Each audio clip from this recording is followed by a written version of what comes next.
गुप्ता हमारे साथ जुड़ गए हैं। स्वागत है आपका हरियाणा न्यूज पर। धन्यवाद धन्यवाद। ज्ञानचंद जी, आपने राहुल गांधी को सुना होगा। आज जिन जिन मुद्दों की बात की गई, खास तौर पर हिंदू को लेकर कहा गया कि अब आप लोग यानी बीजेपी ये कह रही है कि हिंदू का अपमान है, राहुल गांधी माफी मांगे। लेकिन राहुल का कहना यह है केवल बीजेपी ने ठेका नहीं लिया है हिंदुओं का, केवल नरेंद्र मोदी ही हिंदू नहीं है, केवल बीजेपी या आरएसएस ही हिंदू का मतलब नहीं है। क्या कहेंगे? बीजेपी ने चाहे पता नहीं हिंदुओं का ठेका लिया कि नहीं लिया, उसके कहने से कुछ नहीं बनता, लेकिन हिंदुओं का अपमान करने का ठेका राहुल गांधी ने जरूर लिया हुआ है।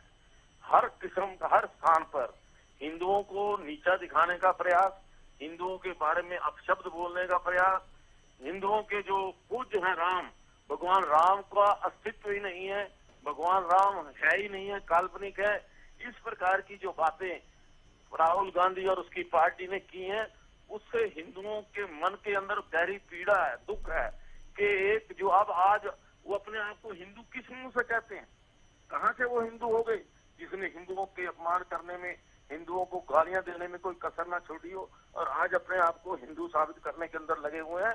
मैं समझता हूं कि देश का हिंदू अच्छी तरह से जानता है कि राहुल गांधी और कांग्रेस पार्टी ने कब कब किस किस जगह हिंदुओं का अपमान किया।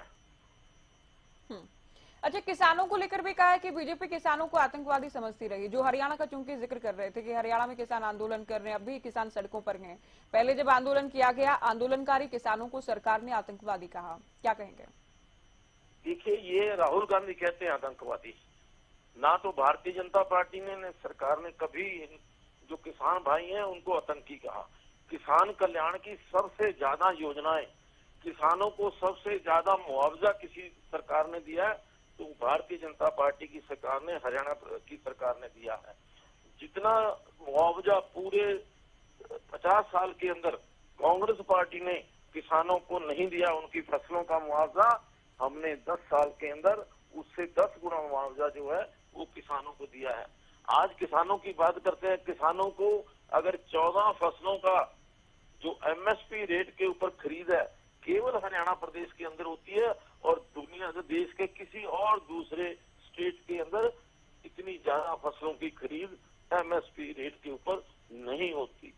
ये लोग किसानों को बहका करके किसानों को का छद्म वेश धारण करके किसानों को बदनाम करने की जो कोशिश करते हैं, ऐसे लोगों से सावधान रहने की आवश्यकता है, जो सिर्फ राजनीतिक फायदा उठाने के लिए किसानों को बदनाम करते हैं, किसानों के रूप में आकर के कई तरह के प्रपंच करते हैं। ऐसे लोगों से आम आदमी को, हरियाणा प्रदेश की जनता को, पंजाब के लोगों को सावधान रहने की आवश्यकता है और ये सोचने की आवश्यकता है। अच्छा ज्ञानचंद जी, क्योंकि लोकसभा में नेता विपक्ष के तौर पर राहुल गांधी पहली बार बोले, जितना आक्रामक थे, जितना गरजे हैं, अब कांग्रेस ये कह रही है कि बीजेपी बौखलाहट में आ गई राहुल गांधी को सुनकर।